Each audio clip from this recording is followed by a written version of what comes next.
When I drew nigh the Nameless City, I knew it was accursed.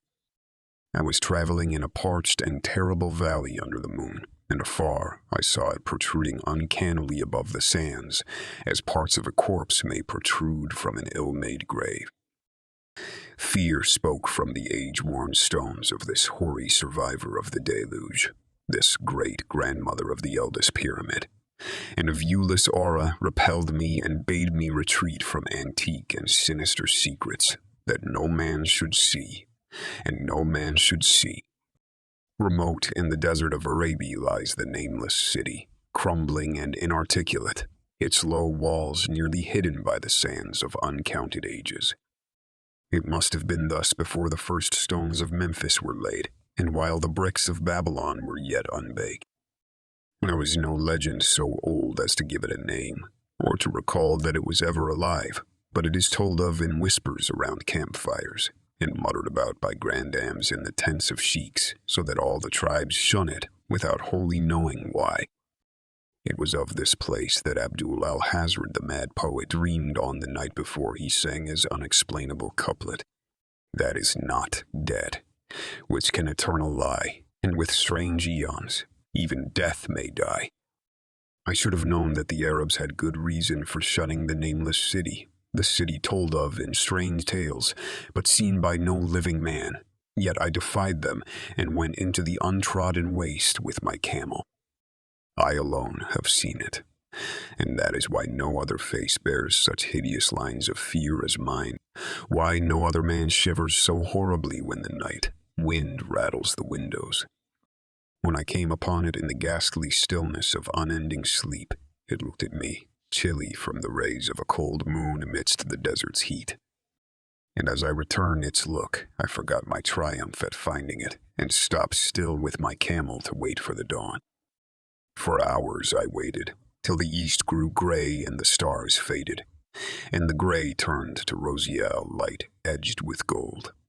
I heard a moaning and saw a storm of sand stirring among the antique stones, though the sky was clear and the vast reaches of the desert still. Then suddenly above the desert's far rim came the blazing edge of the sun, seen through the tiny sandstorm which was passing away, and in my fevered state I fancied that from some remote depth there came a crash of musical metal to hail the fiery disk as Memnon hails it from the banks of the Nile. My ears rang and my imagination seethed as I led my camel slowly across the sand to that unvocal stone place. That place too old for Egypt and Meroe to remember. That place which I alone of living men had seen. In and out amongst the shapeless foundations of houses and palaces I wandered, finding never a carving or inscription to tell of those men, if men they were, who built the city and dwelt therein so long ago. The antiquity of the spot was unwholesome, and I longed to encounter some sign or device to prove that the city was indeed fashioned by mankind. There were certain proportions and dimensions in the ruins, which I did not like. I had with me many tools and dug much within the walls of the obliterated edifices, but progress was slow and nothing significant was revealed. When night and the moon returned, I felt a chill wind which brought new fear, so that I did not dare to remain in the city. And as I went outside the antique walls to sleep, a small sighing sandstorm gathered behind me, blowing over the gray stones, though the moon was bright and most of the desert still. I awaked just at dawn from a pageant of horrible dreams, my ears ringing as from some metallic peal. I saw the sun peering redly through the last gusts of a little sandstorm that hovered over the Nameless City and marked the quietness of the rest of the landscape. Once more, I ventured within those brooding ruins that swelled beneath the sand like an ogre under a coverlet, and again dug vainly for relics of the forgotten race. At noon I rested, and in the afternoon I spent much time tracing the walls and the bygone streets and the outlines of the nearly vanished buildings. I saw that the city had been mighty indeed, and wondered at the sources of its greatness. To myself, I pictured all the splendors of an age so distant that Chaldea could not recall it, and thought of Sarnath the Doomed, that stood in the land of Mar when mankind was young, and of Ebe that was carven of grey stone before mankind existed. All at once I came upon a place where the bedrock rose stark through the sand and formed a low cliff, and here I saw with joy what seemed to promise further traces of the antediluvian people. Hewn rudely on the face of the cliff were the unmistakable facades of several small, squat rock houses or temples, whose interiors might preserve many secrets of ages too remote for calculation, though sandstorms had long since effaced any carvings which may have been outside. Very low and sand-choked were all of the dark apertures near me, but I cleared one with my spade and crawled through it, carrying a torch to reveal whatever mysteries it might hold. When I was inside, I saw that the cavern was indeed a temple, and beheld plain signs of the race that had lived and worshipped before the desert was a desert. Primitive altars, pillars, and niches, all curiously low, were not absent, and though I saw no sculptures nor frescoes, there were many singular stones clearly shaped into symbols by artificial means.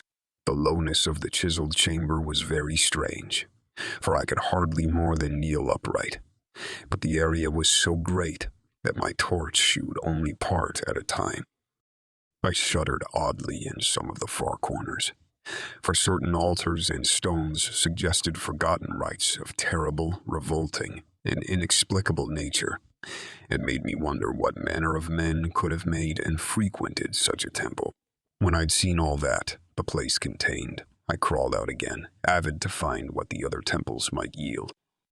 Night had now approached, yet the tangible things I'd seen made curiosity stronger than fear, so that I did not flee from the long moon, cast shadows that had daunted me when first I saw the Nameless City. In the twilight, I cleared another aperture and with a new torch crawled into it, finding more vague stones and symbols, though nothing more definite than the other temple had contained. The room was just as low, but much less broad, ending in a very narrow passage crowded with obscure and cryptical shrines. About these shrines I was prying when the noise of a wind and of my camel outside broke through the stillness, and drew me forth to see what could have frightened the beast. The moon was gleaming vividly over the primeval ruins, lighting a dense cloud of sand that seemed blown by a strong but decreasing wind from some point along the cliff ahead of me. I knew it was this chilly, sandy wind which had disturbed the camel and was about to lead him to a place of better shelter, when I chanced to glance up and saw that there was no wind atop the cliff. This astonished me and made me fearful again, but I immediately recalled the sudden local winds I'd seen and heard before at sunrise and sunset, and judged it was a normal thing. I decided that it came from some rock fissure leading to a cave, and watched the troubled sand to trace it to its source, soon perceiving that it came from the black orifice of a temple a long distance south of me, almost out of sight.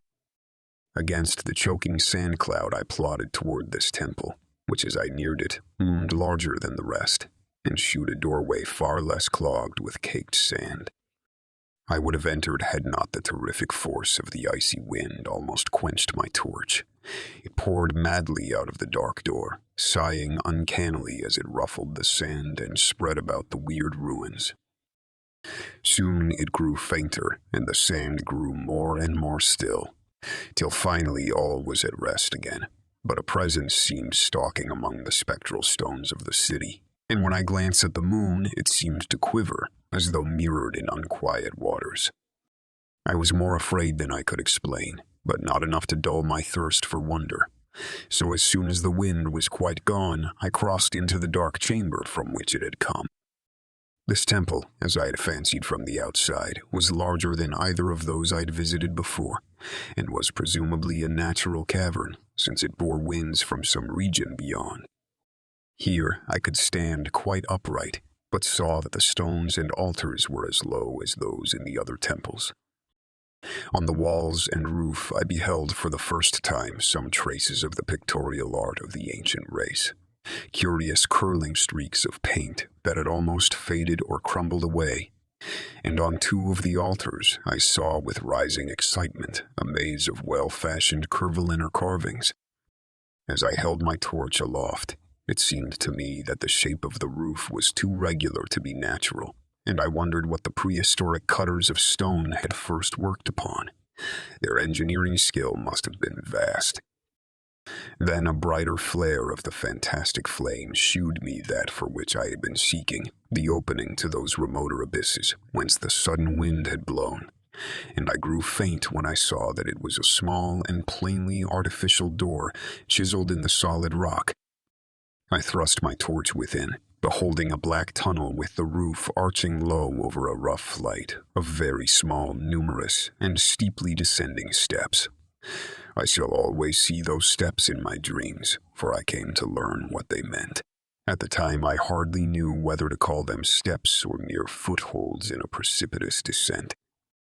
My mind was whirling with mad thoughts, and the words and warnings of Arab prophets seemed to float across the desert from the lands that men know to the nameless city that men dare not know.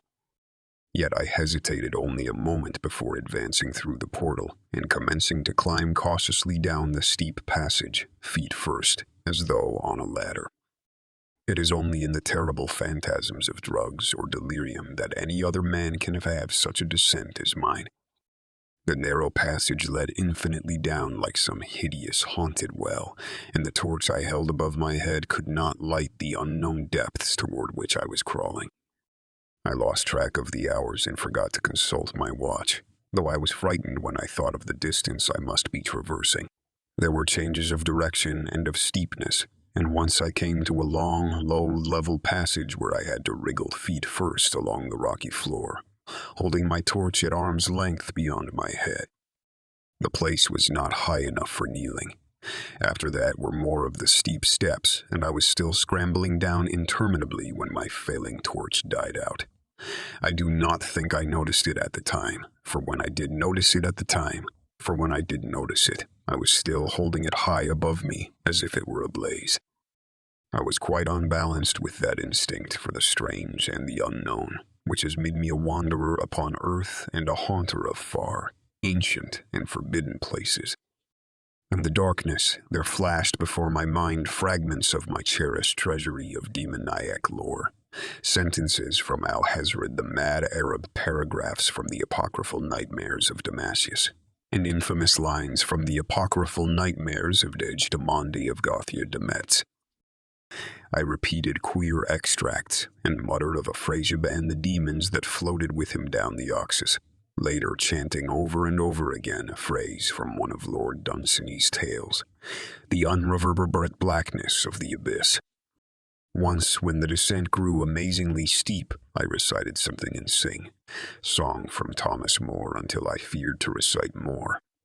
A reservoir of darkness, black as witches' cauldrons are, when filled with moon drugs in the clips distilled.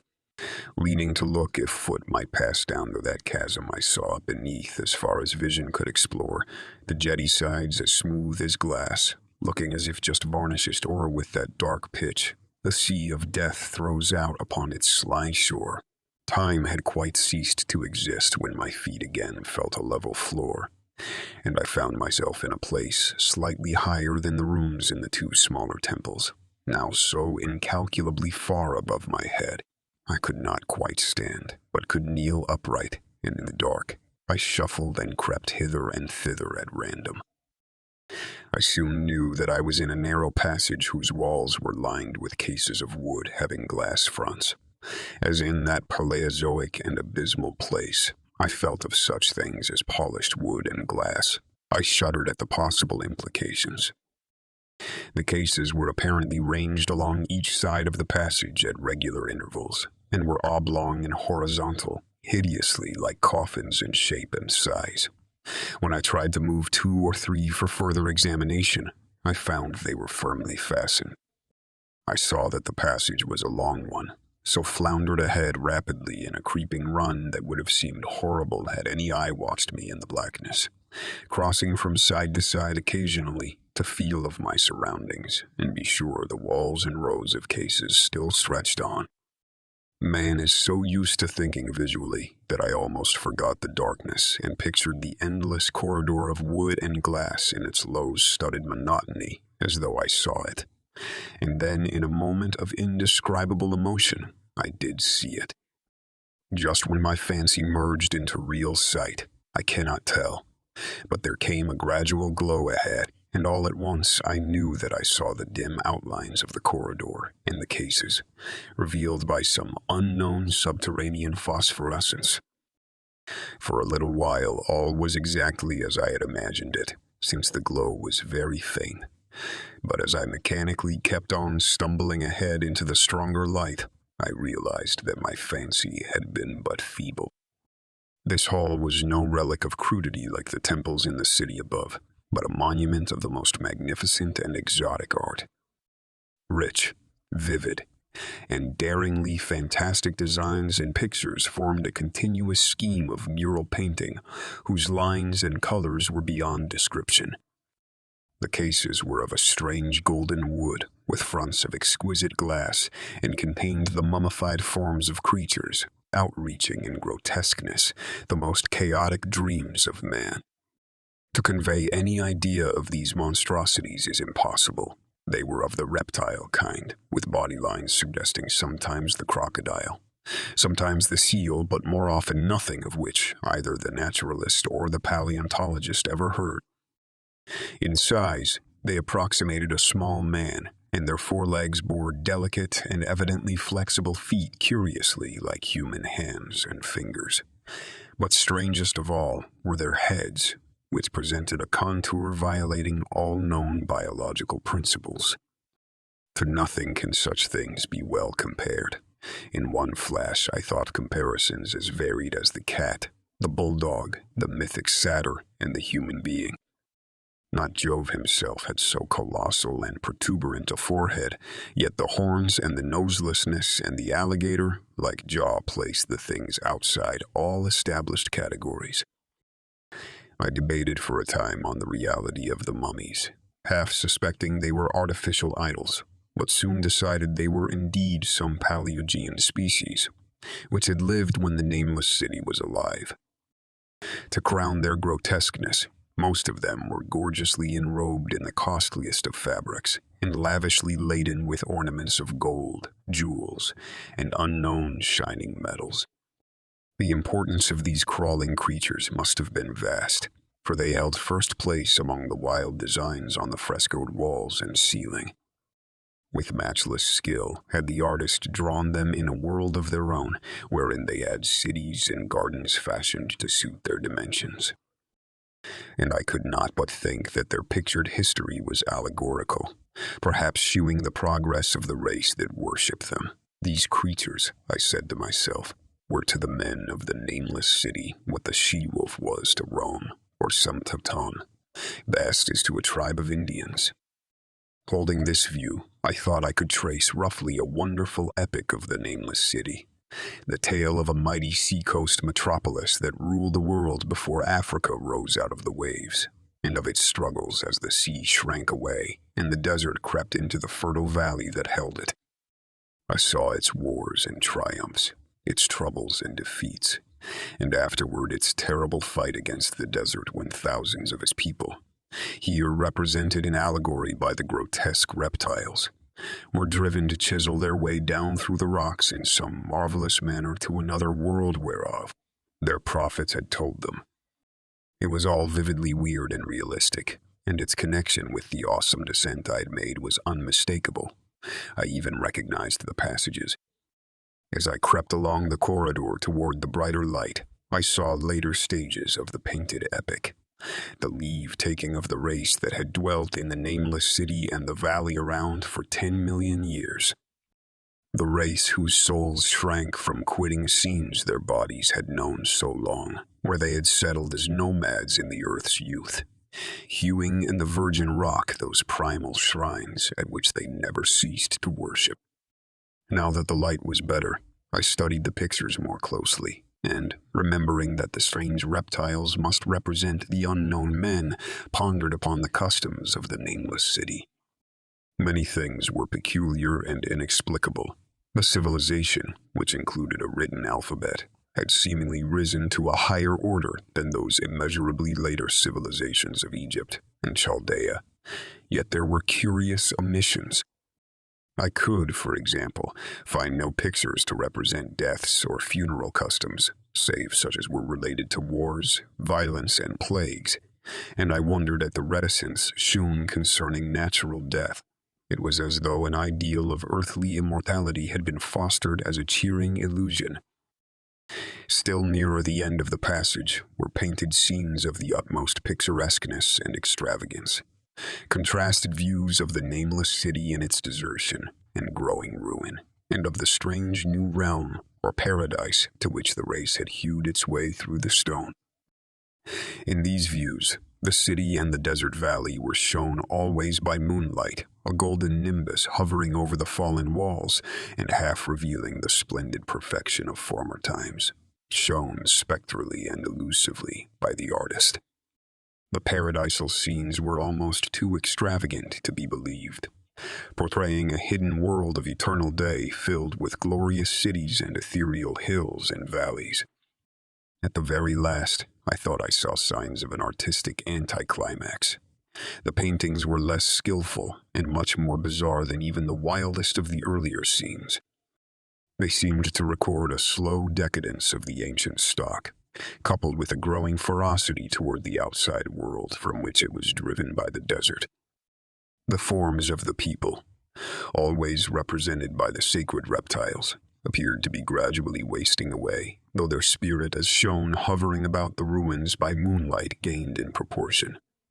Emaciated priests, displayed as reptiles in ornate robes, cursed the upper air and all who breathed it, and one terrible final scene shewed a primitive-looking man, perhaps a pioneer of ancient Irem, the city of pillars torn to pieces by members of the elder race. I remembered how the Arabs fear the Nameless City, and was glad that beyond this place, the gray walls and ceiling were bare. As I viewed the pageant of mural history, I'd approached very closely the end of the low-ceiled hall, and was aware of a great gate through which came all of the illuminating phosphorescence. Creeping up to it, I cried aloud in transcendent amazement at what lay beyond. For instead of other and brighter chambers, there was only an illimitable void of uniform radiance, such as one might fancy when gazing down from the peak of Mount Everest upon a sea of sunlit mist. Behind me was a passage so cramped that I could not stand upright in it. Before me was an infinity of subterranean effulgence. Reaching down from the passage into the abyss was the head of a steep flight of steps. Small, numerous steps like those of the black passages I had traversed. But after a few feet, the glowing vapors concealed everything. Swung back open against the left-hand wall of the passage was a massive door of brass, incredibly thick and decorated with fantastic base, reliefs which could, if closed shut, the whole inner world of light away from the vaults and passages of rock. I looked at the steps, and for the nonce dared not try them. I touched the open brass door and could not move it. Then I sank prone to the stone floor, my mind aflame with prodigious reflections which not even a death-like exhaustion could banish. As I lay still with closed eyes, free to ponder, many things I had lightly noted in the frescoes came back to me with new and terrible significance. Scenes representing the Nameless City in its heyday, the vegetation of the valley around it, and the distant lands with which its merchants traded. The allegory of the crawling creatures puzzled me by its universal prominence, and I wondered that it should be so closely followed in a pictured history of such importance. In the frescoes, the Nameless City had been hewn in proportions fitted to the reptiles. I wondered what its real proportions and magnificence had been, and reflected a moment on certain oddities I had noticed in the ruins. I thought curiously of the lowness of the primal temples and of the underground corridor, which were doubtless hewn thus out of deference to the reptile deities there honored, though it perforce reduced the worshippers to crawling. Perhaps the very rites had involved a crawling in imitation of the creatures. No religious theory, however, could easily explain why the level passage in that awesome descent should be as low as the temples, or lower, since one could not even kneel in it. As I thought of the crawling creatures, whose hideous mummified forms were so close to me, I felt a new throb of fear. Mental associations are curious, and I shrank from the idea that except for the poor primitive man torn to pieces in the last painting, mine was the only human form amidst the many relics and symbols of primordial life. But as always in my strange and roving existence, wonder soon drove out fear, for the luminous abyss and what it might contain presented a problem worthy of the greatest explorer. That a weird world of mystery lay far down that flight of peculiarly small steps I could not doubt, and I hoped to find there those human memorials which the painted corridor had failed to give. The frescoes had pictured unbelievable cities, hills, and valleys in this lower realm, and my fancy dwelt on the rich and colossal ruins that awaited me. My fears, indeed, concerned the past rather than the future. Not even the physical horror of my position in that cramped corridor of dead reptiles and antediluvian frescoes, miles below the world I knew and faced by another world of eerie light and mist, could match the lethal dread I felt at the abysmal antiquity of the scene and its soul. An ancientness so vast that measurement is feeble seemed to leer down from the primal stones and rock-hewn temples in the Nameless City, while the very latest of the astounding maps in the frescoes shewed oceans and continents that man has forgotten, with only here and there some vaguely familiar outline of what could have happened in the geological eons since the paintings ceased and the death-hating race resentfully succumbed to decay. No man might say. Life had once teemed in these caverns and in the luminous realm beyond. Now I was alone with vivid relics, and I trembled to think of the countless ages through which these relics had kept a silent and deserted vigil. Suddenly, there came another burst of that acute fear which had intermittently seized me ever since I first saw the terrible valley and the Nameless City under a cold moon, and despite my exhaustion, I found myself starting frantically to a sitting posture and gazing back along the black corridor toward the tunnels that rose to the outer world. My sensations were much like those which had made me shun the Nameless City at night, and were as inexplicable as they were poignant. In another moment, however, I received a still greater shock in the form of a definite sound, the first which had broken the utter silence of these tomb-like depths. It was a deep, low moaning as of a distant throng of condemned spirits, and came from the direction in which I was staring. Its volume rapidly grew, till soon it reverberated frightfully through the low passage, and at the same time I became conscious of an increasing draught of cold air, likewise flowing from the tunnels and the city above. The touch of this air seemed to restore my balance, for I instantly recalled the sudden gusts which had risen around the mouth of the abyss each sunset and sunrise, one of which had indeed served to reveal the hidden tunnels to me. I looked at my watch and saw that sunrise was near, so braced myself to resist the gale, which was sweeping down to its cavern home as it had swept forth at evening. My fear again waned low, since a natural phenomenon tends to dispel broodings over the unknown. More and more madly poured the shrieking, moaning night wind into that gulf of the inner earth. I dropped prone again and clutched vainly at the floor for fear of being swept bodily through the open gate into the phosphorescent abyss. Such fury I had not expected, and as I grew aware of an actual slipping of my form toward the abyss, I was beset by 1,000 new terrors of apprehension and imagination. The malignancy of the blast awakened incredible fancies. Once more I compared myself shudderingly to the only other human image in that frightful corridor, the man who was torn to pieces by the nameless race, for in the fiendish clawing of the swirling currents there seemed to abide a vindictive rage, all the stronger, because it was largely impotent. I think I screamed frantically near the last. I was almost mad, but if I did so, my cries were lost in the hell-born babble of the howling wind, wraiths, I tried to crawl against the murderous, invisible torrent, but I could not even hold my own as I was pushed slowly and inexorably toward the unknown world. Finally, reason must have wholly snapped, for I fell to babbling over and over that unexplainable couplet of the mad Arab Al-Hazred who dreamed of the Nameless City that is not dead, which can eternal lie, and with strange eons. Even death may die. Only the grim, brooding desert gods know what really took place, what indescribable struggles and scrambles in the dark I endured, or what Abaddon guided me back to life, where I must always remember and shiver in the night. Wind till oblivion, or worse, claims me. Monstrous, unnatural, colossal was the thing, too far beyond all the ideas of man to be believed, except in the silent, damnable small hours when one cannot sleep. I have said that the fury of the rushing blast was infernal, cacodemoniacal, and that its voices were hideous with the pent-up viciousness of desolate eternities.